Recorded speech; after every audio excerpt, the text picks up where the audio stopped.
여러분 그 믿음이 변질되는 것을 여러분 보셨습니까? 예. 그렇게 가지 않은 사람들의 믿음이 변질돼요. 그 첫 번째는 성경적 말씀을 전파하는 사람들이 싫어져요. 어떤 이유에서든지. 사람은 다 육신을 입고 있기 때문에 단점이 없을 수가 없어요.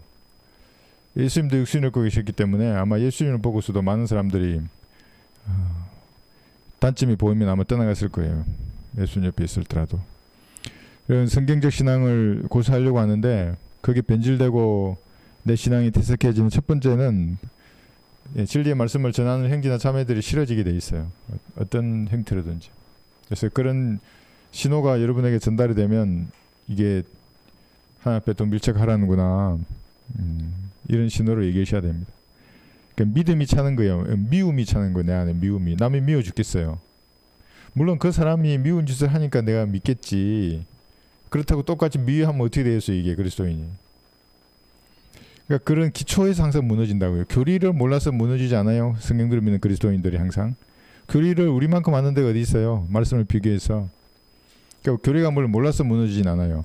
물론 말씀을 우리 성경을 쓰다가 성경을 바꾸어서 무너지는 사람들은 그러니까 처음부터 그 사람들은 주님 보기 합당한 사람이 아니에요. 그러니까 때가 되면 주님께서 바람을 불일으키신다고요.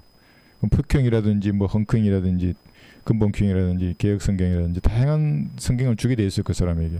그러니까 붙들면 이제 신앙을 다 잃어버려요. 그거 외에도 교리를 몰라서 그 사람의 신앙이 변질되지 않습니다. 미움과 증오가 차게 되면 떠나게 돼요. 사람과 사람이 멀어지지 않아요. 그럼 신앙도 멀어지게 돼 있는 겁니다. 그러니까 여러분 마음속에 형제나 자매가 미워진다 그러면 이건 하나님께서 특별하게 여러분에게 그걸 내가 감지했잖아요. 신호예요. 없어야 돼요. 그 마음속에 있는 미움이나 증오를. 다른 사람에게 없으려 하지 말고 다른 사람은 안 바뀐다 그랬잖아요. 자신이 변해야지. 하나님을 조금이라도 잘 아는 여러분이 변해야 하는 겁니다. 그러니까 주님과의 그 교제의 관계에 있어서 이상이 없어야 합니다. 모든 사람이 마찬가지입니다. 교리적으로는 만물이 많이 알아도 미움이나 다툼, 내 안에 상대에 대한 증오가 남아있으면 마귀가 어떤 행태로든지 그걸 쓰게 되어 있습니다. 특히 가족 간에도 마찬가지예요. 가족 간에 누구 미워해요. 증오하고. 마귀가 그 가만히 두겠어요. 그런 사람들을. 그러니까 그 아무리 그 대단한 교리를 알고 진리를 알잖아요. 그냥 끝나는 거예요. 끝나요. 하루아침에 무너져요. 그런 사람들. 아무리 대단한 교리를 알더라도 타인에 대한 미움이나 증오가 남아있으면 그렇게 한순간에 무너지는 겁니다. 많이 봤어요. 저는. 그러니까 모든 육신을 입고 있는 사람들은 그것에 주의해야 하는 겁니다. 교리적으로 많이 아는 것보다 내 마음속에 하나님하고 다른 속성을 가지고 있는데 그 원인이 타인에게 있다고 생각해요. 항상. 그러니까 내 증오가 정당하다는 거예요. 다른 사람 보고 미움을 받을 용기가 있다고 이렇게 말해요. 자신은 어때요? 자신은 항상 옳다 그래요. 난 사실만을 말한다 그러고. 내 성격 알지? 난 사실만을 말해. 다 사실만은 말하지. 중요한 거는 어떻게 말하는가도 중요해요. 상대방에게. 어떻게 말하는 거예요. 우리 사실은 내가 알고 있는데도. 근데 이런 질긴 고기 말고 교리적으로 마음속에 타인에 대한 미움이 있는지를 잘 보세요. 얼굴에 드러나요. 얼굴 한번 보세요. 얼굴을. 나도 미워하는 사람 얼굴을 내 앞에서는 보기가 싫어요. 그냥 나무나 꽃이나 보고 싶지. 우리 여기 나무 화분 꽃 보면 얼마나 기분 좋아요. 근데 미워하는 사람 얼굴을 보세요. 막 이렇게 마귀 할멈 같잖아요. 그러지 않아요? 여러분들은 미워하는 사람 얼굴이 좋아요? 지옥에 가면 전부 미워하고 정오를 가득 차는 사람들밖에 없어요. 누구를 미워하는 겁니까? 예수님을 미워한다고요. 이 땅에서 전부 복음을 받아들이지 않는 사람들은 오늘 좀 배우겠지만 적대감을 가지고 있어요. 진리에 대한. 2000년 교회사가 말한 거예요. 진리를 외치는 사람들은 항상 그런 적대감 속에 살아간다고요. 그래서 오늘 교리를 공부하기 전에 여러분의 마음을 잘 다스려야 하는 겁니다. 그러니까 이 다른 종파에도 진리가 있다고요. 불교에도. 마음을 다스린다고 그 사람들은. 수행이나 고행을 통해서 마음을 다스리잖아요. 여러분들은 그럼 어떻게 마음을 다스려야 하는 겁니까? 하나님 앞에 그대로 얘기해요. 여러분의 마음을 토해내라고 하잖아요. 그럼 미워 죽을 것 같은 왼수가 좋아 보인다고요. 여러분의 미움이 없어져요. 이게. 그럼 변화돼요. 그 사람도. 왼수인데 변화된다고요. 그래서 그 말씀 우선 드리고 오늘 공부를 좀 하겠습니다. 요한복음 7장 17절 지난전에 시간에 배웠어요. 제가 조금 더 설명할게요. 7장 17절에 보시면 여기 왜 사람들이 아직도 진리를 찾지 못하고 교성한 교리에 빠져 사는가 이유가 여기 나와 있어요. 왜 지옥으로 가는가? 왜 그리스도의 심판석에서는 거짓골로 서게 될 그런 일들을 지금 하는가 이게 나와요. 요한복음 7장 17절 만일 누구든지 그분의 뜻을 행하려고 한다면 이제 하나님의 뜻을 행하려고 한다는 말입니다. 그 교리가 하나님으로부터 온 것인지 아니면 내가 내 자신에 관하여 말하는 것인지 알게 되리라 그랬어요. 얼마나 많은 교리들이 말해져요. 그 성당이나 절간이나 사원이나 교회나 오만 가지 종교들이요. 전부 다 그 종교들은 나름대로 교리를 다 가지고 있어요. 그 종파에서 보는 진리가 이것이다 이렇게 말한다고요. 근데 그 교리가 하나님으로부터 온 것인지를 왜 몰라요 사람들이. 자기 마음속에는 진짜 하나님의 뜻, 창조주의 뜻을 알고 싶어하는 마음이 없어요. 그 사람은. 그걸 인정하고 싶지 않아요. 그러니까 하나님 그걸 다 아시기 때문에 세상에 3만 5천 개 이상의 신을 만들어낸과 동시에 종교를 주신 거예요. 그가 원하는 신을 줘요 하나님은. 그래서 지옥으로 보낸다고요. 진정으로 하나님의 뜻을 행한다. 창조주, 우주를 창조하신 분, 우주의 삼라만상을 다 만드신 분 만나고 싶어요. 진정으로 그러면 절간에 있다가도 나와요. 하나님이 데려오게 돼 있어요. 가톨릭 성당에 있다가도 나와요. 사람이. 도교를 믿어도 나오고 개상한 종교에 빠져 있다가도 진짜로 창조주를 만나고 싶은 사람은 어느 날 은혜의 복음을 딱 듣는다고요. 구원받고 오게 돼 있는 겁니다. 여기 보면 그 교리가 그러잖아요. 진리의 이 교리라는 것이 하나님으로부터 온 것인지 아닌지 금방 알아요. 안다는 건 뭐예요? 바로 믿어요. 예수님을. 예수님께서 나의 죄를 위해서 십자가의 피를 죽으셨구나. 그거 받아들인다고요. 그거를. 근데 그렇지 않은 사람 다 거부해요. 그래서 지금도 돛 닦고 있는 거예요. 산속에 들어가서 돛 닦고 성당에 들어가서 돛 닦고 수도원에 가서 돛 닦고 어떤 사람은 술집에 가서 닦아요. 술집에서 술잔으로. 그 사람 그게 하나님이에요. 그 똑같은 주잖아요. 주. 내가 믿는 주님하고는 다르지. 닦아요. 거기서 뭐가 되겠어요. 그게 세상 얼마나 그 쾌락들 많잖아요. 그게. 그럼 뭔가 될 것 같아요. 그 사람이. 아침 일어나면 웬걸 뭐 허무하지. 빈털털이 되는 거예요. 그게. 그러니까 그렇게 되는 이유를 여기 성경에서는 자기가 마음으로 하나님의 뜻을 행하려고 하지 않기 때문에 모르는 거예요. 알게 되리라 그랬는데 모르지. 근데 아는 사람들, 여러분은 그럼 누가 주신 거예요? 형제자매들. 하나님이 알게 해서 모아주신 소중한 지체들이에요. 여기 있는 사람들이. 하나님이 알게 하셨다고요. 그래서 성령께서 모이게 하시는 겁니다. 교회라는 것은 세상에서 불러냄을 받은 사람들의 모임이 교회지 않습니까?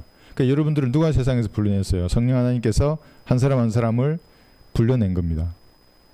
불러내기만 한 게 아니에요. 우리 이제 제 유튜브를 듣고 구원받는 사람들이 많아요. 전화로도 제가 그래서 어제도 복음 전하고 그렇게 무릎 꿇고 기도하고 이렇게 했지만 구원 받았잖아요. 그리고 또 모여서 지역 교회를 이루게 하는 겁니다. 하나님이 하시는 겁니다. 전부. 그러니까 이렇게 오는 사람 있잖아요. 누가 오게 하는 거예요? 성령님께서 발걸음을 인도하시는 거예요. 그러니까 우리가 같이 섬기다가 또 어떤 사람 가요. 그 가는 사람들을 누가 보내는 거예요? 하나님께서 보내시는 겁니다. 성경대로 믿을 기회를 줬잖아요. 사람들에게. 우리가 결례하지 않아요. 그분들에게 오는 사람들을. 우리 최선을 다해서 섬기려고 하지만 또 뭔가 안 맞아서 나간다고요. 교리 문제가 아니에요. 물론 교리적으로 팽팽히 믿어서 나가는 사람도 있어요. 그분들은 이제 좀 너무 유치한 거고 팽팽교를 믿는다는 것 자체는 마음속에 어떤 문제가 있어요. 그 사람들. 그 해결하지 못해서 나가는 거예요. 전부 다. 그래서 교회입니다. 여러분들이. 그래서 지금도 절간이나 성당이나 교회에 가면 방황하는 사람들이 그렇게 많은 겁니다. 진리를 찾아 방황하는 사람들이에요. 그런데 하나님께서 일부러 그 사람들에게 미혹의 영들을 다 보내시는 거예요. 그게. 그들이 원하기 때문에. 마음속에서 하나님을 찾지 않는다고요. 특히 세상에 빠져 있는 요한 1서 2장 한번 펴보십시오. 요한 1서 2장 15, 16절에 보시면 여러분 세상은 갈수록 보기에 좋고 헤매게 할 만큼 탐스럽게 보이고 먹으면 무슨 일이 일어날 것 같을 거예요. 세상은 항상 그래요. 세상도 세상에 있는 것들도 사랑하지 말라. 누구든지 세상을 사랑하면 아버지를 사랑함이 그 안에 있지 아니하니 이는 세상에 있는 모든 것이 육신의 정욕과 안목의 정욕과 생의 자랑이요 아버지께 속한 것이 아니라 세상에 속한 것이기 때문이라. 세상을 사랑하지 말라 그랬어요. 근데 지금도 차고 넘쳐요. 방황하는 사람들이. 여기 보세요. 우리 여기 몇 명이에요. 여기 강서구에 진리를 아는 사람이 여러 군밖에 없다고요. 강서구에. 서울에는 몇 명이나 되겠어요? 물론 몇몇 지역교회들이 있지만 성경들을 믿고 실행하려고 하는 그러한 태도와 자세를 가진 사람들을 극히 만나기 어려워요. 이 성경을 쓰는 사람 중에도 그래요. 그냥 종교적인 하나의 거칠애예요. 그냥 아유 보존된 말씀이 좋아서 그냥 가지고 다니는데 실행은 거리가 먼 사람들이에요. 전부 다. 근데 여러분들은 그러지 말고 하나님께서 이 주신 거예요. 귀한 지체들이에요. 그죠? 교회로 불러 모아주셨어요. 하나님께서. 그 의미를 잘 알고 형제자매들을 교제를 해야 하는 겁니다. 그러니까 항상 세워줘야 돼요. 형제자매들에게. 내 걸 강조하지 말고. 공부하는 방식은 다 다른 거예요. 네, 다 다른 거예요. 그러니까 내 걸 강요하면 안 돼요. 그러니까 들어주고 아 그렇구나. 그래서 같이 기도해주고 해서 형제나 자매가 영적으로 바로 설 수 있게 만들어야 하는 겁니다. 요한복음 7장 볼게요. 지금 이 19절은 예수님을 무식하다고 놀렸어요. 조롱한 거죠. 어떻게 그를 아는가? 이렇게 말한 그 종교 지도자에게 예수님께서 답변하시는 겁니다. 모세가 너희에게 율법을 주지 아니하였느냐? 그런데 너희 중에는 율법을 지키는 사람은 아무도 없도다. 너희가 어찌하여 나를 죽이려 하느냐고 하시니 했어요. 그러니까 예수님께서는 자기를 조롱하는데도 불구하고 모욕하는데도 불구하고 모욕을 모욕으로 갚지 않았어요. 모욕을 들으면 눈에는 눈 그래가지고 구약성경처럼 예수님도 모욕하지 않았다고요. 얼마든지 모욕할 수 있어. 이 회칠한 무덤들을 하면서. 근데 그렇게 말하지 않고 그냥 그 핵심과 본질을 찔러서 대답하셨다고요. 너희 율법을 너희가 알고 지키느냐 이래요. 율법. 유대인들에게 율법은 구약성경이에요. 때로는 십계명이기도 해요. 기록된 모든 문서를 말하기도 해요. 그 율법을 지키느냐 이래요. 이방인들은 율법이 어디에 있어요? 유대인이 아닌 모든 민족들은 마음에 있어요. 양심에. 양심의 율법이 있기 때문에 그래서 무언가를 만들어내요. 그 불교에도 계율이라는 게 있다고요. 있죠, 그죠? 뭐 하지 말라 한다. 살생을 하지 말라 막 이러면서. 그 살인하지 말라예요. 어디서 나온 거예요? 양심에 있기 때문에 사람들이 하나님을 몰라도 비슷한 계명들을 만들어낸다고요. 아마존 밀림에 가도 도둑질하면 손을 자른다고요. 율법을 들은 적도 없는데. 음행하면 죽이는 민족 그 부족도 있어요. 그게 더 가혹하게 대한다고요. 거기도. 그러니까 뭔가 있어요. 그게 변질될 뿐이지. 그렇게 있는 그 율법을 지키는 사람이 아무도 없어요. 그러니까 이방인에게는 마음속에 줬어요. 율법 행위를. 아무도 율법을 모른다고 할 수 없어요. 이 논쟁은 벽보자 심판에서 일어날 거예요. 논쟁할 겁니다. 난 율법을 들은 적이 없어요. 하나님. 나한테 가르쳐 주셨어야죠. 그러면 아마도 하나님께서는 나무나 꽃을 보여줄 수도 있어요. 거기에 신격이 드러나 있거든요. 만들어진 만물에. 이것도 나중에 한번 볼 겁니다. 여기 보시면 모든 피조물 가운데 하나님이 존재하심을 다 나타내 줬어요. 다만 인간이 거부할 뿐이에요. 그래서 내가 겸허한 마음으로 겸손하고 낮은 자세로 하나님이 만들어 놓으신 삼라만상을 가만히 들여다봐도 뭔가 존재하시는구나 알아요. 그걸.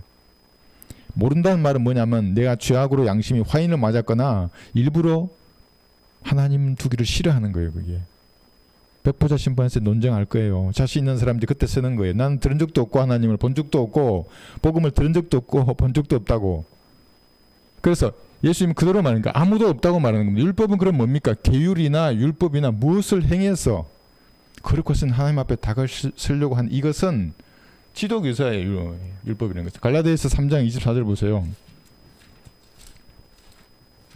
진정으로 율법의 정신을 알고 행하려고 하는 사람은 예수님을 만나게 돼 있어요. 거부하지 않아요.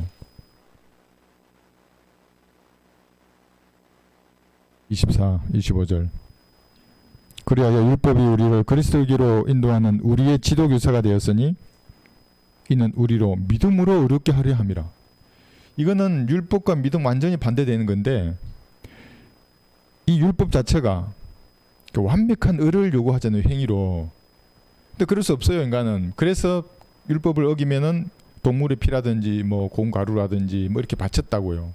그런데 이제 하나님 자신이 제물이 되셔서 그 제사를 끝내버렸어요. 그게 다 이루었다는 거예요. 제사가 끝났다는 거예요. 그 말의 의미가.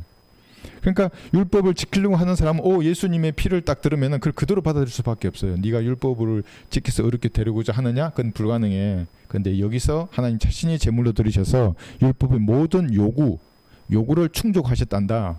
네가 믿으면 이 충족한 의가 너의 것이 돼. 이게 복음이거든요. 아무도 없어 지도교사예요. 그러니까 이 율법이라는 것도. 그러니까 양심대로 사는 사람이 구원받을 확률이 많은 이유가 여기에 있는 거예요. 참고 선을 행하여 인간과 종교와 섞지 아니함을 구하는 사람. 그 사람은 지도교사를 따라가서 예수님을 만나게 돼 있어요. 그러면 못 만나는 사람들은 다 양심대로 안 산다는 사람인가? 안 사는 사람이에요. 정직하지 않아요. 자기 마음을 정직하게 내면을 바라보면 내가 죄인의 우두머리라고 말할 수밖에 없어요. 구원받은 전이나 후나. 그러니까 항상 주님께로 밀접하게 돼 있다고요. 그 사람은. 거짓말쟁이니까 예수님 못 보는 겁니다. 죽이려 한다는 거예요. 이게 살인이에요. 이게 율법을 말하는 자들이 마음속에 품고 있는 게 율법을 어기는 살인의 마음을 품고 있어요. 근데 예수님 정확히 그걸 아시고 지적을 딱 하는 거예요. 네가 나를 죽이려 하느냐 이렇게. 말한 적도 없는데 예수님 아시는 거예요. 그 다음 구절 한번 볼게요. 자, 죽이려 하느냐 했어요. 20절. 무리가 대답하여 말하기를 내가 막이 들렸도다. 누가 너를 죽이려 하느냐고 하니. 이제 여기 무리는 회중들이잖아요. 유대인들. 그 다음에 여기 지도자예요. 종교 지도자들. 사실 두 그룹이 전부 다 영적인 소경이에요. 기머거리이고. 자, 그런데 여기 모욕을 들었는데도 이제 베드로전서 2장 볼까요? 22절에 보시면 예수님은 모욕으로 갚지 않았어요. 그러니까 여러분들은 누가 모욕하면 같이 머리끄댕이 붙잡고 싸우면 안 된다는 거예요. 그러니까 사도 바울도 내가 짐승처럼 싸우지 아니했다 그래요. 누가 모욕을 하면 그냥 같이 모욕으로 갚지 말고 그냥 본질을 찔러서 말하면 돼요. 그래서 그렇게 이런 일 많이 일어나요. 베드로전서 2장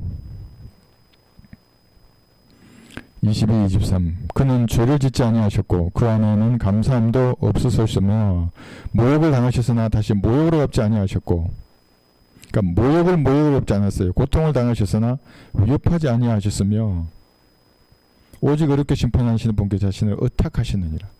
그러니까 여러분도 예수님께 의탁해야 되는 겁니다. 의탁하지 않으면 그리스도는 이 땅을 그리스도인으로 살 수가 없어요. 그러니까 같이 멱살 잡고 싸워요. 이러면 그럼 똑같은 짐승이지 뭐가 달라요. 그리스도인이 아니에요. 그게 위협을 당했는데, 만약에 고통을 당했는데 위협으로 이렇게 예수님께서 하셨다면 어떻게 되겠어요? 예수님이 십자가에 못 박으려고 그러는데 예수님 위협했다면 그 어디 완전 그 가루가 됐지 그 사람. 그럼 우리도 없는 거예요. 예수님이 위협하지 않고 하나님께 자신을 의탁하신 겁니다. 이게 우리에게 본이 되는 겁니다. 그죠? 예, 이렇게. 예수께서 21절 대답하여 그들에게 말씀하시기를 내가 한 가지 일을 행하였는데 너희가 모두 이상히 여기는도다. 이 한 가지 일이라는 것은 뭐냐면 안식일에 병든 자를 고친 것을 말합니다. 그러므로 모세가 너희에게 할례를 주었으니 그것은 모세로부터 온 것이 아니고 조상으로부터 온 것이기 때문이라 너희가 안식일에 사람에게 할례를 주는도다 그랬어요. 할례 얘기에 나온 겁니다. 여기서 지금 여기서 말하는 할례는 유대인들의 육신에 가지는 표입니다. 낳은 지 8일 만에 어린 아기들은 그 표피를 잘랐지 않습니까? 그래서 유대인인지 아닌지를 표시를 했습니다. 그러니까 2차 대전 당시에 독일에서 유대인들을 식별할 때 그냥 옷을 벗겨보면 돼요. 금방 알아요. 그게 할례를 했으면 유대인이에요. 그건 다 수용소를 보내는 거죠. 다 죽이는 거죠. 그 표를 말하는 겁니다. 근데 그 표가 유대인들은 모세로부터 온 줄 알았어요. 이게 할례가 모세로부터 온 줄 알고. 그래야만이 내가 모세의 제자가 되는 겁니다. 그러니까 이게 하나의 후광 효과라 그래요. 과대포장하는 겁니다. 나에게 권위를 부여하기 위해서 나는 모세의 제자다. 그래서 안식일에도 할례를 하려고 하는 겁니다. 걔들은. 그러나 사실 그렇지 않죠. 이 할례라는 것은 창세기 17장 9절에 보시면 유대인들만의 표현입니다. 지금은 뭐 이제 다 하죠. 우리나라 같은 경우는. 창세기 17장 9절 10절 보시면 아브라함 때부터 시작이 된 겁니다. 이제. 그러니까 모세로부터 할례가 시작된 게 아니고 아브라함 때부터입니다. 9절 10절 보시면 또 하나님께서 아브라함에게 말씀하시기를 그러므로 너는 내 언약을 지키고 너와 내 뒤에 올 씨도 내 대대로 지키라. 이것이 나와 너희와 내 뒤에 올 내 씨 사이에 맺은 너희가 지켜야 할 나의 언약이니 너희 가운데 모든 사내 아이는 다 할례를 받을지니라 했어요. 아브라함으로부터 시작했지 않습니까? 그런데 이 사람들은 지금 모세로부터 할례가 시작되었고 그 후광 효과를 얻어서 자기들에게 권위를 부여하는 겁니다. 이런 사람들 많아요. 요즘에도. 어떤 게 후광 효과입니까? 나는 르크만 목사의 직계 제사다 이런 말 하잖아요. 직계 제사다. 그러니까 후광휘과예요. 그러니까 나에게 바이블 빌리브의 권위를 가지고 있다. 촛대가 내가 가지고 있다 이런 거예요. 우스운 거예요. 그 후광을 한번 지어보세요. 어떤 교단이나 교파에 속해 있다는 거, 목사의 어떤 자력들 있잖아요. 다 없애봐요. 한번 전부 다 없애고 그 사람을 봐요. 그 사람을. 그래서 내가 했죠. 이게 후광을 걷어내면 실체가 보인다 했어요. 르크만의 제자라고 하면서 한국 사람의 모국어 성경, 이 성경이 나는 원본과 동일한 권위를 가지고 있는 말씀을 믿어요. 이걸 파괴한다고요. 르크만의 제자가 아니에요.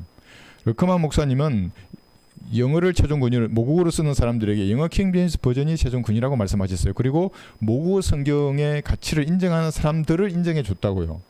한국 사람 보고 영어 킹제임스 성경이 최종 권위로 하신 적이 없어요. 있으면 근거를 가져와 봐요. 르크만 목사님의 주석서를 공부를 대충 한 사람들이에요. 그 사람들은. 모국어 성경이 항상 권위를 가지기 때문에 마귀의 역사는 항상 모국어 성경을 파괴한다고요.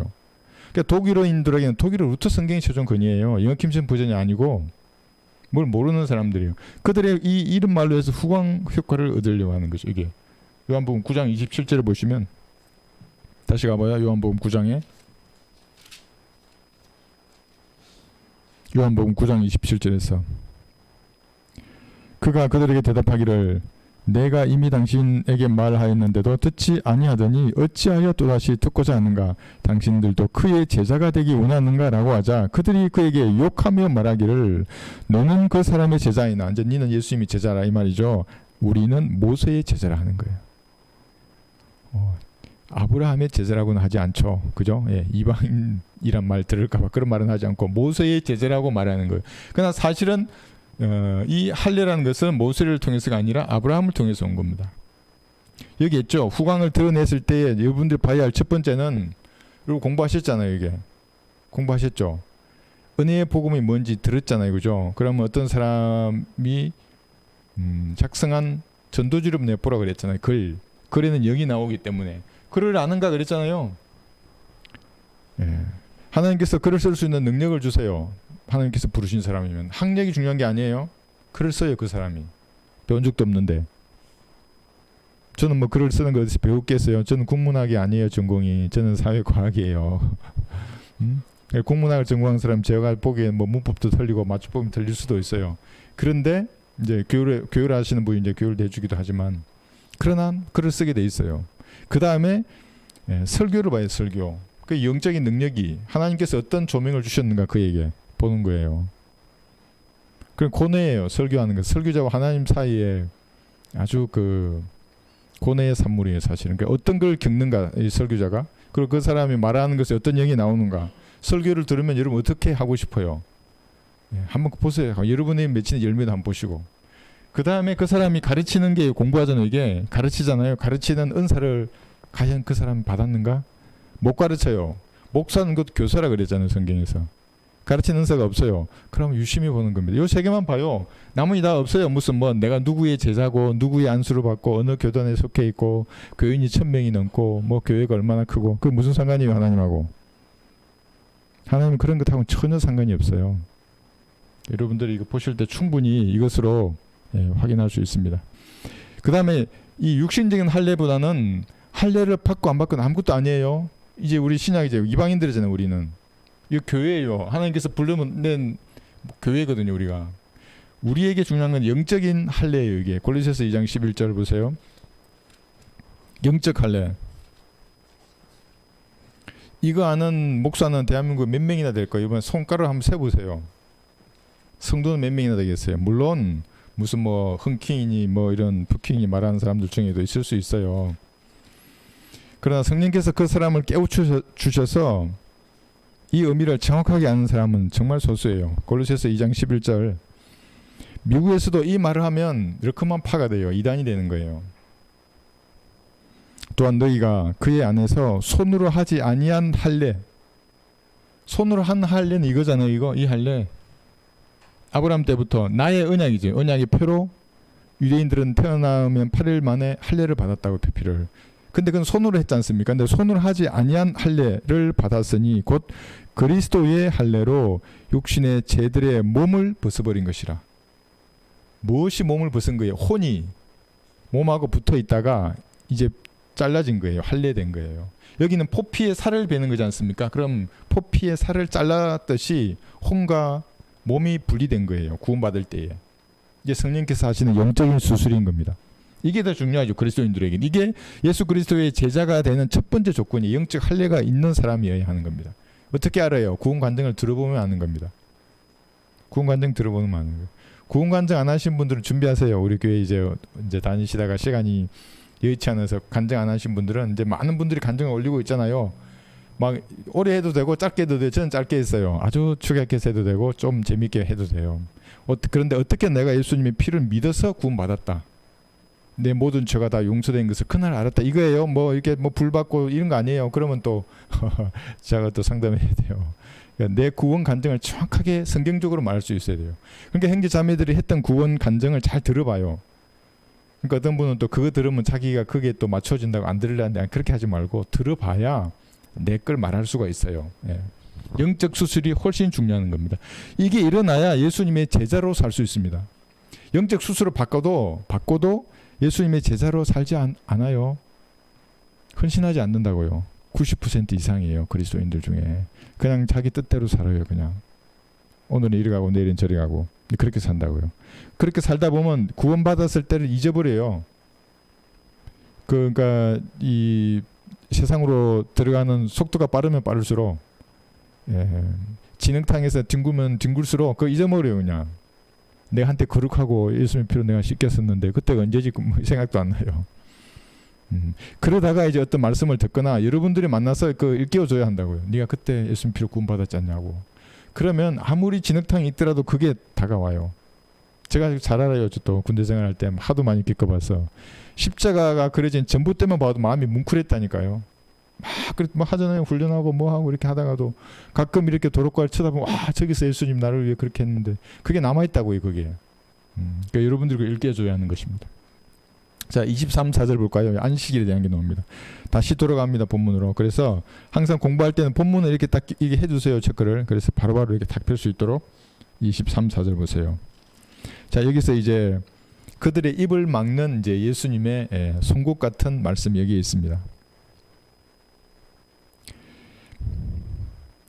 이제 그 22절의 후반부를 보시면 너희가 안식일에 사람에게 할례를 주는도다 그랬어요.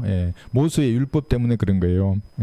만약 어떤 사람이 모세의 율법을 범하지 않으려고 안식일에도 할례를 받거든 하물며 내가 어떤 사람을 안식일에 온전히 낫게 주었다고 해서 너희가 나에게 화를 내느냐.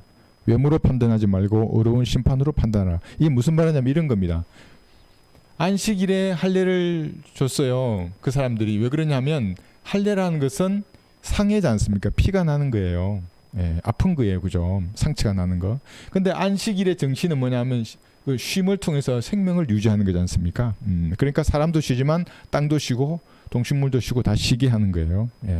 그런데 모세의 율법을 너희가 그걸 어기지 않으려고 상처를 입으면서까지 할례를 줬지 않느냐. 그런데 안식일의 정신에 익숙해서 한번 생각해봐. 내가 사람을 낫게 해줘서 안식일에. 그러면 어느 것이 더 안식일 정신에 맞는 거야? 이렇게 탁 질문한 거예요. 화를 내는 게 타당해? 이렇게 하는 거예요. 타당하지 않지. 네 모세의 율법을 지키려고 안식일에 상처를 내면서까지 상해를 입히면서까지 율법을 네가 지키려 했지. 그런데 나는 안식일에 사람 살려줬어. 그러면 안식일의 정신은 내가 더 맞지 않아? 이렇게 탁 말한 거예요. 그 무식하다고 한 예수님의 말에 그들은 아무도 말하지 못해서 이 유구무원이에요. 이런 게 많아요. 성경에는. 그러니까 하나님하고 논쟁에서 이기는 사람은 없어요. 이기면 예수님이 아니죠. 하나님이 아니에요. 그런데 이것이 언제 또 일어날 거냐 하면 유구무원이라 했잖아요. 입에서도 말할 수 없어요. 로마서 3장 4절 안 봐요. 백보자 심판에도 이런 일이 일어날 겁니다. 그러니까 전지하신 분, 모든 것을 아신다는 말의 의미를 몰라요. 여러분의 세포수를 세고 계신다고요. 소멸하고 살아나는 세포의 숫자를 하나님은 다 알아요. 80억 인구에. 믿거나 말거나. 로마서 3장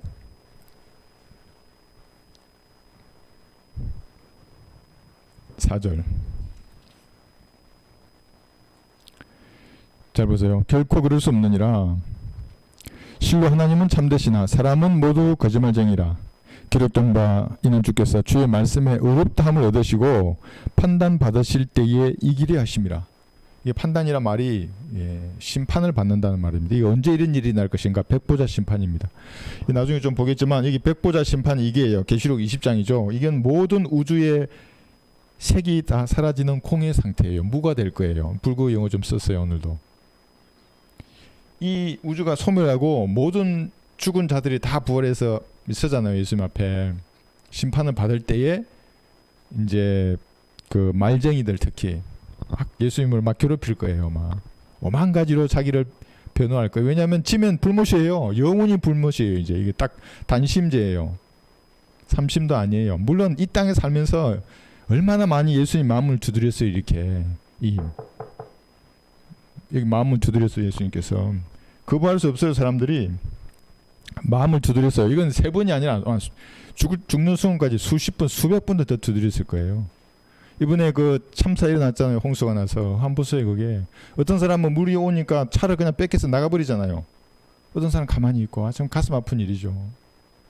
불과 10초나 20초 사이에 그런 일이 일어난다고. 그래도 그런 걸 보면서도 나에게 저런 일이 있으면 어떡하지? 이런 생각을 안 해요. 사람들이 남의 일로만 봐요. 그러면 죽음의 문제를 풀 수 있어요. 성령께서 그 다음을 두드려요. 이제 그래 내가 죽으면 어떻게 되지? 진지하게 생각한다 그러면. 그런 사람은 그러지 않아요. 그래서 여기서 이 길을 한다는 말이 뭐냐면 사람들이 자신의 어려움을 하나님 앞에 말할 거예요. 하나님이 잘못됐다고. 이런 심판 자체가 틀렸다고 하면서 오만 가지 말을 다 할 거예요. 불교의 고승들이 한마디씩 할 거예요. 아마 선철이나 법정이도 한마디 할 거예요. 뭐 팔정도가 어쩌고 이러면서 뭐. 팔정도에 오늘 나오지만 정견이 제일 앞에 있어요. 똑바로 보는 것. 팔정도에 똑바로 보는 것 정견이 있으면 다 따라와요. 나머지 7가지는. 팔정도로 행하야 뭐 극내왕생한다 그랬는데 어떻게 똑바로 볼 수 있어요? 여러분 똑바로 볼 수 있어요? 사람이? 창세기에 처음 여자가 볼 때예요. 여자가 보니 그냥 보기에 좋고 그래요. 그러니까 인간의 눈으로 바라보는 것으로는 결코 구원받을 수 없는 거예요. 그게. 마귀가 이 세상을 장악하고 있기 때문에 다른 것을 보게 해줘요. 정견할 수 없어요. 그러니까 잠깐 볼까요? 창세기 보시면 창세기 3장에 6절 보시면 그러니까 팔정도로는 사람이 도를 닦을 수 없어요. 도에 이를 수 없어요. 갈보리의 피로만 도에 이를 수 있어요. 예수님의 피, 그러니까 하나님의 피이기 때문에. 창세기 3장 6절 여자가 보니 그래요. 정견하지 않아서 여자는 그 나무가 먹음직하고 보기에 즐겁고 현명하게 할 만큼 탐스러운 나무인지라 그녀가 거기에서 그 열매를 따서 먹고 그녀와 함께한 자기 남편에게도 주니 그가 먹더라요. 그러니까 아담은 자기 여자 때문에 영원한 생명을 버렸다고요. 여자를 얼마나 사랑했던지 영생을 포기하고 여자하고 같이 죽기를 원한 거예요. 이게 모든 그 영화의 주제라고요. 사랑과 죽음이 다 있어요. 영화에는. 그거 없는 영화 보셨어요 여러분들? 그러니까 마귀가 이런 것도 소재로 쓰는 겁니다. 그러니까 정견할 수 없는 거예요. 여자가 보니까 먹음직하게 보이는 거예요. 이게 먹으면 안 되는 것들이. 그러니까 예수님 갈보리의 피를 통해서 진리를 보지 않는 모든 사람들은 똑바로 보지 못한다고요. 마귀가 그의 눈을 장악해버리는 겁니다. 그래서 백보자 심판에서 이길 것입니다. 예수님께서는. 이미 그러니까 예언을 하신 거예요. 아마 이것도 보여주실 거예요. 로마서 3장 너 펴봐. 한국 사람들은. 딱 펴서 야 내가 백보자 심판에 선 너한테 내 이 길을 한다고 내 그 기록해 뒀어. 네 공부를 안 하니까 몰랐지. 로마서 3장 4절 후반분. 이는 주께서 주의 말씀에 의롭다함을 얻으시고 판단받으신다는 사람이 예수님을 심판하는 거예요. 잘못됐다고. 그래 뭐 표킹 쓰고 흥킹 쓰는 사람들은 막 자기 성경인 대로 뭐가 어쩌고 이러면서 구원도 안 받은 주제에 얻으시고 판단 받으실 때에 이기리 하심이래요. 예수님 이기신다고요. 그리고 그에게 유죄를 선고하셔서 불못에 던지실 거예요. 미리 기록해 둔 역사에 그래서 볼까요? 마가복음 3장 4절하고 6절 보시면 마가복음 3장 4절 여기도 잠잠해요. 마가복음 3장 4절에서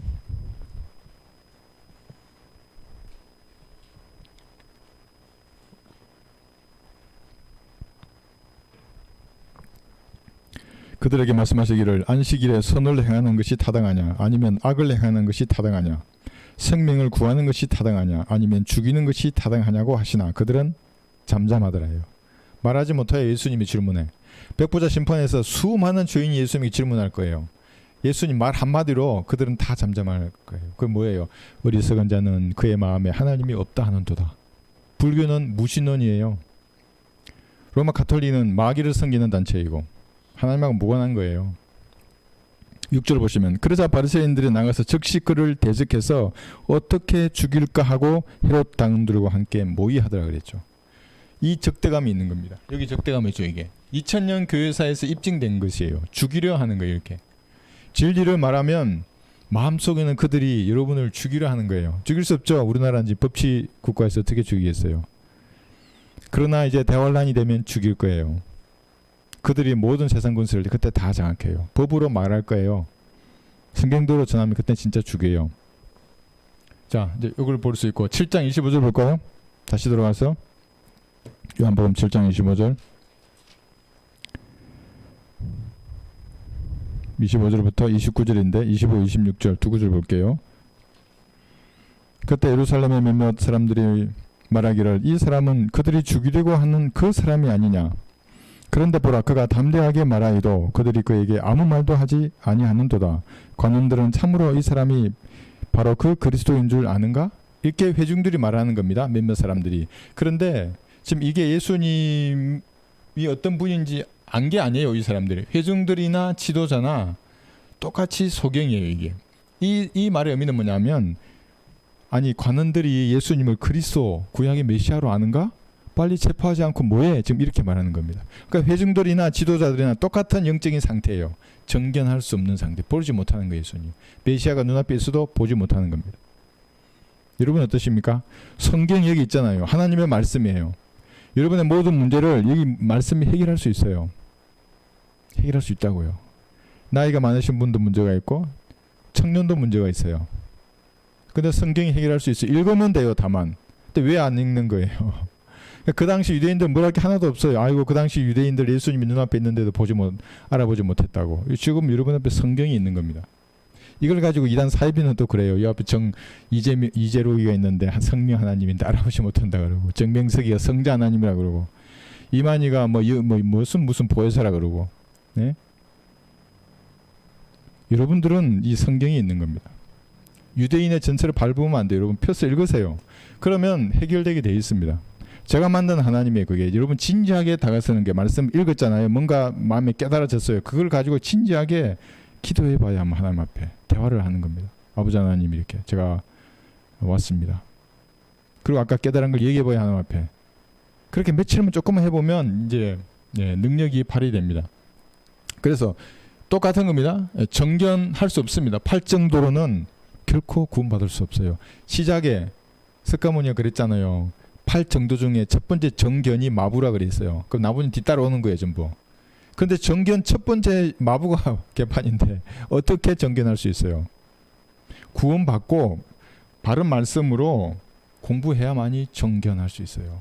구원받는 것만으로도 정견이 불가능해요. 구원받았잖아요. 그러면 영적 양식으로 성장하면 이제 세상이 바로 보여요. 나 자신도 바르게 보이고. 진짜 극락왕생한 사람들이에요, 우리가. 네. 그러니까 아무 말도 못하는 겁니다. 진리를 소유한 일꾼들만이 담대함을 가지는 겁니다. 그래서 뭐 성경 가지고 많이 싸우잖아요. 다 필요 없어요. 예수님과 같은 담대함을 가졌는가를 봐요, 여러분들이. 그의 제자라 그러잖아요. 예수님의 제자면 예수님처럼 외쳐야죠, 거리에서. 예수님도 성전에서 외치신 거예요. 그 성전이라 말의 의미가 이 건물이 아니라 성전 뜰을 말하는 거예요. 막 그 사고 팔고 하는 그런 시끄러운 데서 예수님 외치셨어요. 예? 예. 외쳐요. 여기 27절 8절 볼까요? 요한복음 7장. 그런데 보라 그가 26절부터 볼게요. 그런데 보라 그가 담대하게 말하여도 그들이 그에게 아무 말도 하지 아니하는도다. 관원들은 참으로 이 사람이 바로 그 그리스도인 줄 아는가? 그러나 우리는 이 사람이 어디서 온 줄 알거니와 그리스도가 오실 때는 그가 어디서 오시는지 아무도 모르리라고 하더라. 지금 이거 전부 거짓말이에요. 알아요. 예. 이미 베들레헴에서 예수님께서 오실다는 것을 미카서 5장 2절에 보면 수백 년 전에 이미 예언하셨어요. 예. 모르는 게 아니에요. 자, 28절. 그러므로 예수께서 성전에서 가르치실 때예요. 이 성전이 이런 사무실이 아니에요. 강단이 막 시끄럽고 사람들이 왔다 갔다 하고 사고 팔고 왁작지글 떠드는 그곳에서 예수님이 외쳐 말씀하시는 거, 이게 그리스도교예요. 외쳐 말씀하시기를 너희는 나를 알고 또 내가 어디서 온 것도 알지만 나는 스스로 온 것이 아니니라. 나를 보내신 분은 참되시도다. 너희는 그분을 알지 못하나 나는 그분을 아노라. 이는 내가 그분으로부터 왔고 또 그분께서 나를 보내셨음이라고 하시더라요. 그러니까 지금 이 예수님이 그리스도교 하신 이 장면을 우리가 그리스도교 하는 거 똑같은 거예요. 그러니까 성경을 뭐 자기 성경이 옳다 뭐 어쩌고 말하는 사람들의 말을 듣지 말고 과연 그들도 예수님처럼 나가서 외치는가를 보면 되는 겁니다. 담대하게 듣든지 말든지 외치는 거예요. 이게 형제님들만 할 수 있는 겁니다. 그러니까 형제님들은 외쳐 말하는 겁니다.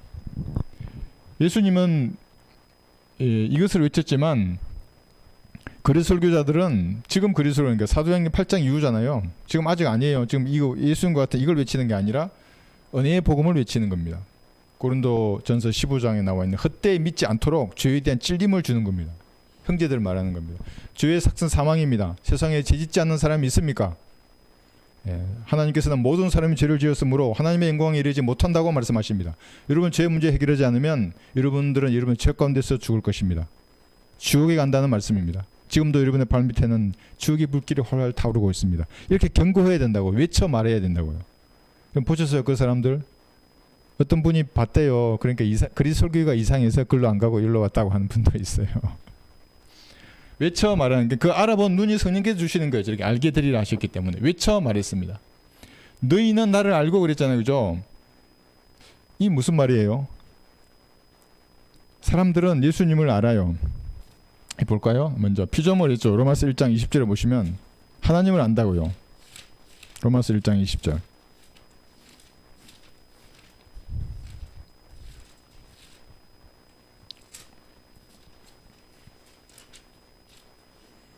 로마서 1장 20절 보시면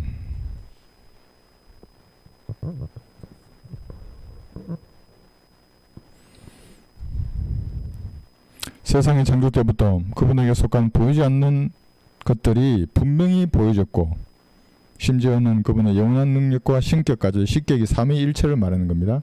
까지도 만들어진 것들에 의해 알려졌으므로 그들이 변명하지 못하느니라. 그래서 제가 가만히 우주의 삼라만상을 보면 창조주를 찾게 돼 있다 그랬잖아요. 여기에 이 말씀입니다. 그게 하나님이 만들어 놓은 피조 세계에 삼위일체를 알 수 있어요. 노을만 가만히 생각해 봐요. 어떻게 저런 색을, 그 구름도 한번 봐봐요. 어째서 그렇게, 누가 그렇게 그림을 그리는 거예요 도대체? 하나님이라고요. 그게 창조 때부터 그분에게 속한 보이지 않는 것들이 분명히 보여졌어요. 그리고 그 앞에 19절 봐도 이는 하나님을 알만한 것이 그들 속에 나타나 있기 때문이니 하나님께서 그것을 그들에게 보이셨습니다. 하나님을 알만한 것이 그들 속에 되어 있고 그들 밖에 피조 세계에도 있어요. 하나님을. 다만 그들이 거부할 뿐이에요. 그러니까 지금부터 벌써 말할 수 없어요. 여기서 섰을 때 백보자에서 하나님을 이기려고 애쓸 필요 없어요. 지금 벌써 졌어요. 여기 이미 기록되어 있잖아요. 야, 나를 다 알 수 있단다. 네가 마음만 정직하면, 이렇게 말씀하시는 겁니다. 로마서 2장 15절에 보시면 이성과 마음과 생각 가운데서도 있어요.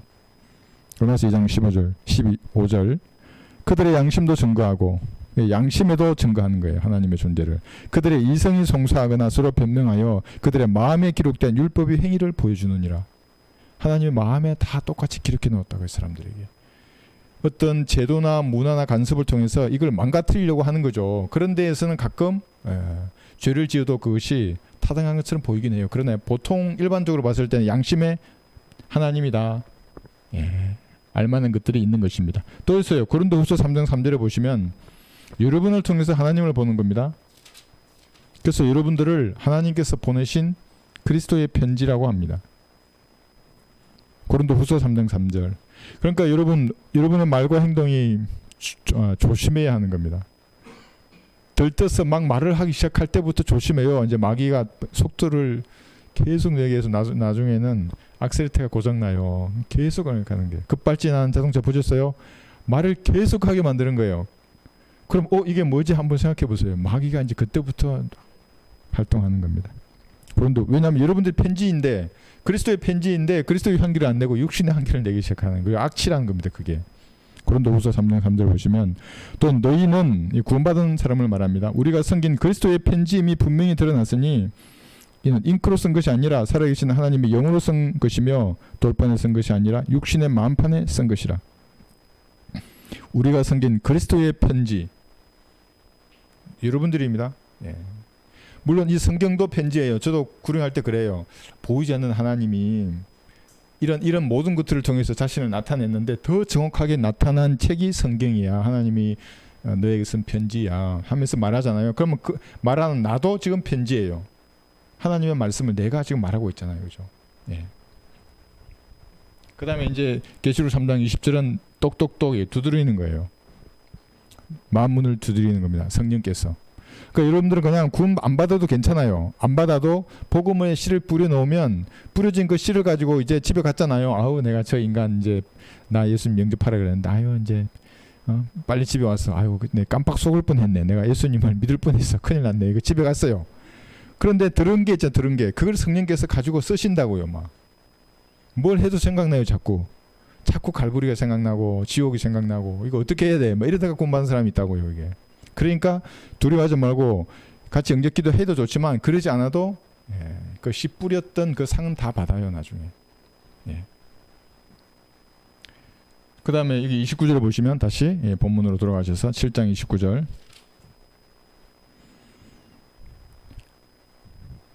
요한복음 7장 29절입니다. 나는 그분을 아노라. 이는 내가 그분으로부터 왔고 또 그분께서 나를 보내셨음이라고 하시더라. 그러므로 그들이 주를 잡으려고 하였으나 주께서 손을 대는 자가 아무도 없어서니 이는 아직 그의 때가 이르지 않았기 때문이라. 자, 그의 때는 조금 이따 보고, 여기서 하나님을 아노라 했어요.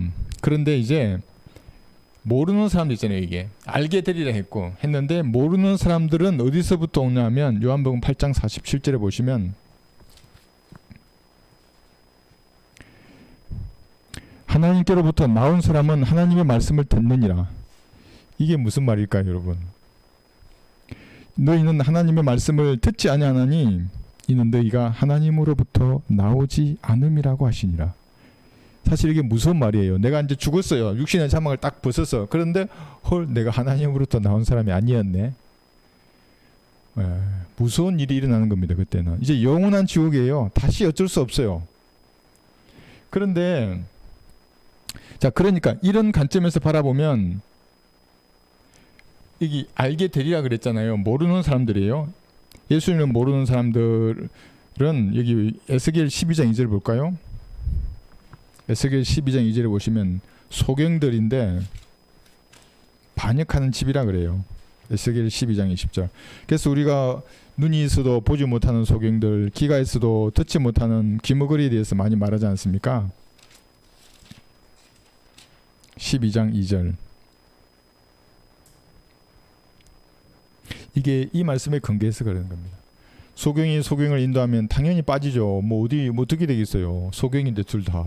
잘 간다고 좋을 게 없어요. 잠시만 어디에 빠진지도 모르게 빠지게 되어 있습니다. 에스겔 12장 2절. 인자야, 너는 반역하는 집 가운데서 살고 있도다. 그들은 볼 눈이 있어도 보지 못하고 그들은 들을 귀가 있어도 듣지 못하나니 이는 그들이 반역하는 집입니다. 그래서 지옥에는 모든 반역하는 자들이 다 그곳에 가 있는 겁니다. 안티라는 말이 그 말이에요. 안티가 뭐예요? 반역하는 자들이 전부 다. 적그리스도가 뭐예요? 반역하는 사람들이에요. 전부 다. 그래서 반역자를 싫어해요. 저도 싫어해요. 저도 정규군 출신이라 그런지 네? 같은 군복을 입고 싸우다가 반역하는 사람들 난 너무 싫어요. 그냥 내가 그에게 마음을 줬다는 것 자체도 너무 내가 싫다고요. 그 사람들이 반역하는 사람들이라 그런 겁니다. 여기 반역하는 사람들. 그러니까 이렇게 하나님을 알만한 것들을 다 보이는데도 불구하고 거부해요. 반역하는 사람들이 되는 겁니다. 자, 그 다음 보겠습니다. 7장 30절에서 36절. 시간이 또 벌써 이렇게 흘렀네요.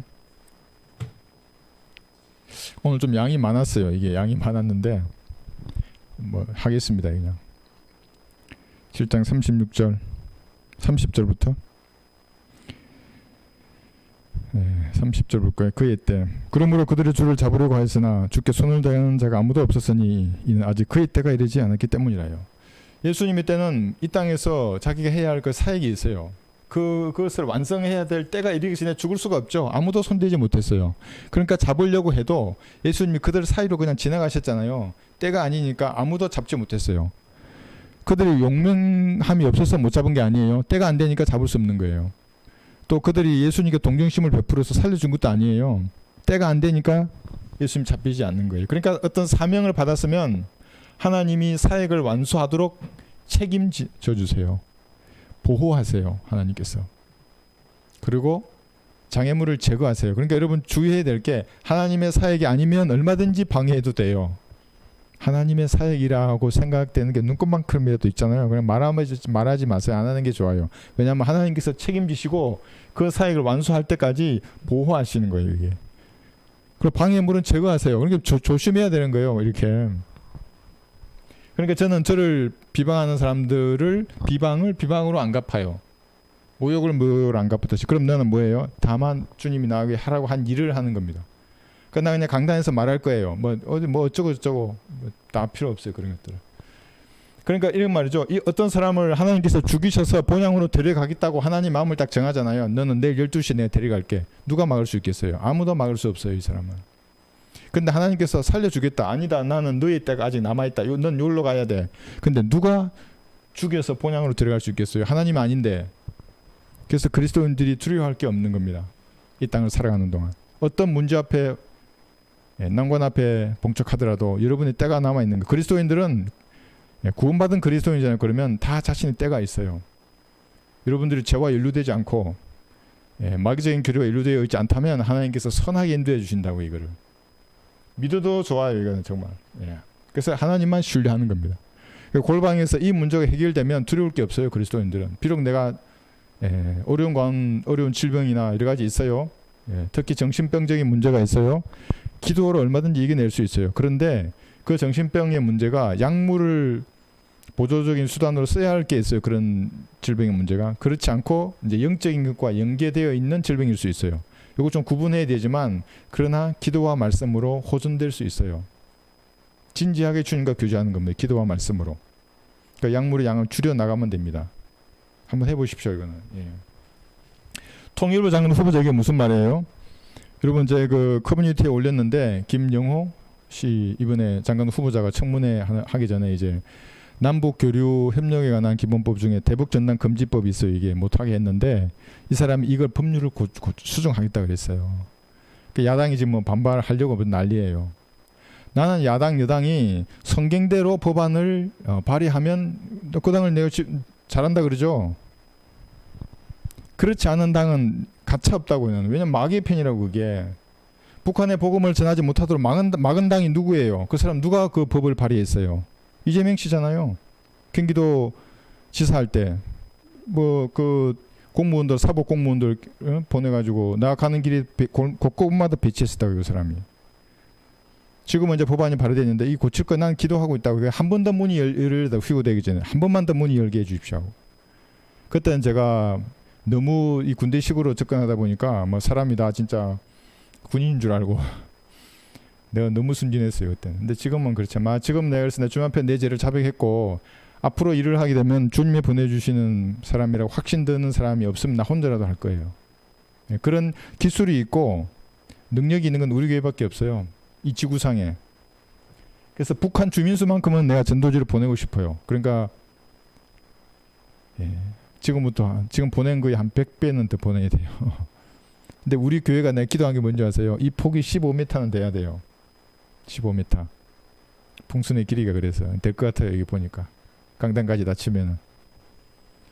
그러니까 이 하나님께서 이 일을 제게 맡기셨기 때문에 책임져 주실 거예요. 방해하는 사람들은 보호하고 제거하실 거라고 저는 믿어요. 왜냐하면 사역하기 전에 제가 말씀드렸잖아요. 주님께서 내가 모든 것을 보정해 줄 테니까 앞으로 전진하라고 그러셨어요. 무슨 말인지도 모르고 내가 어떻게 모든 걸 보정해 주시죠. 그러니까 여러분 보고 계시지 않습니까 지금. 아무것도 없는 데서 목회가 여기까지 오게 된 겁니다. 그 다음에 31절 기적 한번 볼까요? 기적 31절 그러나 무리 가운데서 많은 사람이 주를 믿고 말하기를 그리스도가 온다 해도 이 사람이 행한 것보다 더 많은 기적을 행하시겠느냐? 유사 이래로 예수님보다 더 많은 기적을 한 어떤 종교 지도자도 없어요. 어떤 성인도 없어요. 어떤 사이비 종파 아무리 누가 나와봐도 예수님 같은 기적을 행한 사람이 없어요. 다만 이 인간들이 먹고 살려고 흉내낼 뿐이에요. 그래서 지금도 바울의 손수건 이런 거 팔아먹는다고요. 한 장에 10만 원 주고. 그럼 뭐하는 짓이에요 도대체. 예? 박약전도서 나와가지고 막 뭐 나사렛 예수의 이름이야. 그것도 예수님의 이름도 아니고 항상 그들은 예수의 이름이라고 그래요. 예. 그런데 보고 믿는 유대인들이었잖아요. 이들에겐 천국 복음이 전파되었어요. 근데 이때의 믿음하고 보지 않고 믿는 믿음을 가진 우리 교회 시대의 사람들이잖아요. 이게 다른 믿음이에요. 이들은 뭐였냐면 구약 시대에 이 유대인들은 메시아로 예수님을 믿었어야 돼요. 구약에서 예언됐던 그 메시아. 그러니까 행위가 항상 포함되어 있었죠. 행위가 합당하지 않으면 도끼로 찍어서 막 버리라고 할 정도로 회개에 합당한 열매를 맺어야 하는 그 믿음이었다고요. 그런데 이거는 그렇지 않죠. 고전 15장 1절에서 5절을 보세요. 헛되이 믿지 아니하면 예수님께서 피 흘려 성경대로 피 흘려 죽으시고 부활한 사실을 믿으면 구원을 받는 거예요. 그럼 이 믿음과 이 믿음이 같아요, 달라요? 다르잖아요. 다르다는 것을 인정 안 한 모든 사람은 하나님께서 알게 해준 사람이 아니에요. 그런데 구원파를 쫓아가요? 구원파는 언약이 두 개라는 걸 모르잖아요. 커비넌트와 테스터먼트의 언약이 다르다고요. 믿음도 다르다고요. 이걸 모른다는 것은 선생님께서 그의 눈을 열게 해주지 않은 사람이에요. 미혹되라 이거예요 지금. 그럼 구원받았다면 그리스도 심판석에서 거지로 서는 거고, 구원받지 않았다면 백부자 심판에서 하나님하고 싸울 사람이에요. 근데 이미 쳤어요. 여기 이 길의 하심이라고 하나님 말씀하셨잖아요. 여기서 로마서 3장 4절에서. 자, 그거 보시면 좋고 마지막 볼게요. 32절에서 36절. 요거 마칠게요. 32절 보시면, 자, 잘 한번 보세요. 바리새인들은 무리가 주에 관하여 이런 일들로 수군거리는 것을 듣더라. 그래야 바리새인들과 손님 제사장들을 줄 붙잡고자 간원들을 보내더라. 그러면 예수께서 그들에게 말씀하시기를, 잠시 동안 내가 너희와 함께 있다가 나를 보내신 분께로 가노라 그래요. 자, 예수님이 가는 그곳이 어디예요? 몰라요. 유대인들은. 그 똑똑하다는 율법 박사들이 왜 모를까요?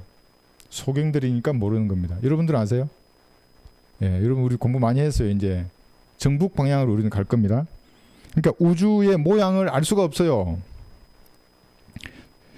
그러므로 예수께서 33절 그들에게 말씀하시기를, 잠시 동안 내가 너희와 함께 있다가 나를 보내신 분께로 가노라. 너희는 나를 찾아도 만나지 못할 것이요 또 내가 있는 곳에 올 수도 없느니라고 하시니, 유대인들이 자기들끼리 말하기를, 그가 어디로 가기에 우리가 그를 만나지 못한다는 말인가?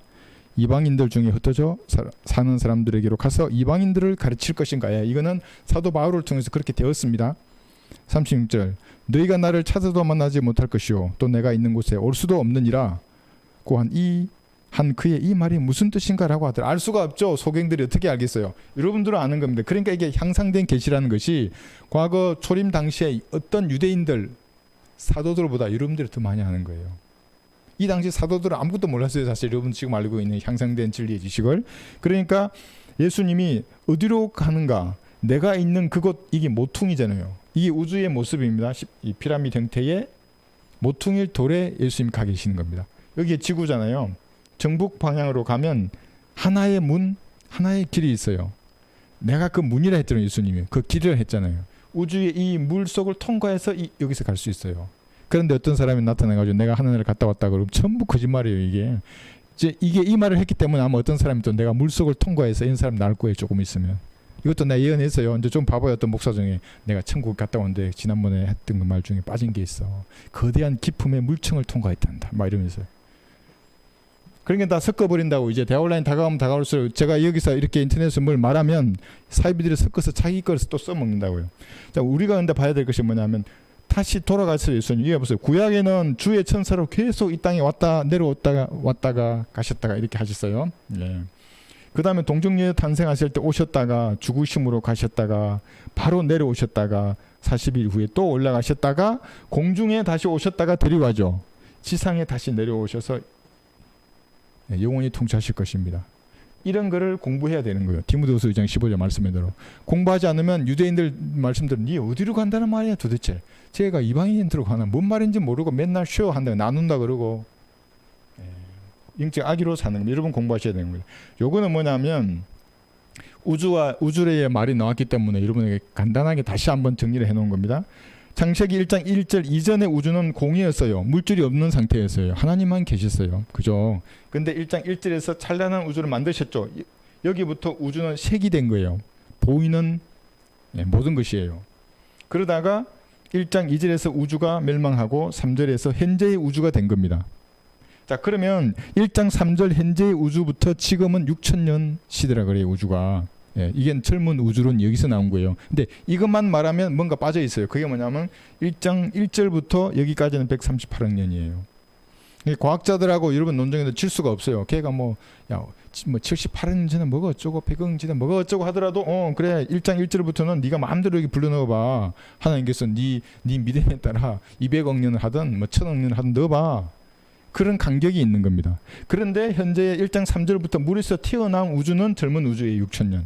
그러니까 젊은 우주론만 말해서는 안 된다고요. 그리스도인들은. 그 이전에 있던 거대한 이런 갭이 있다고 이게 간격이. 이걸 여러분 아시면 좋겠습니다. 그래서 미래에는 이제 소멸되죠. 우주가 백보자 심판에서. 이게 공이 되는 겁니다. 다시 새하늘과 새 땅을 창조하게 될 겁니다. 재창조에 대한 이것을 여러분 같이 공부하는 겁니다. 그러면 우주가 공이 되었다가 색이 되었다가 공이 되었다가 색이 되었다가 하니까 마귀가 그 성경 원본을 딱 보고 어떤 중에게 말하는 겁니다. 야, 색적 시공, 공적 시색. 그 뭐가 있는 것 같은 거예요. 그게. 사실 이것인데. 그러니까 중들도 아무것도 없는데 뭘 하는 게 아니에요. 마귀들은 가만히 보고 있다 흉내내기 때문에 뭔가 그럴듯한 걸 딱 던져주는 거예요. 그래서 여러분들은 진리 가운데 거하시기 때문에 그런 중들보다 10배, 100배 나은 진리의 지식을 좀 가지고 있는 것입니다. 자, 오늘 여기까지 공부하겠습니다.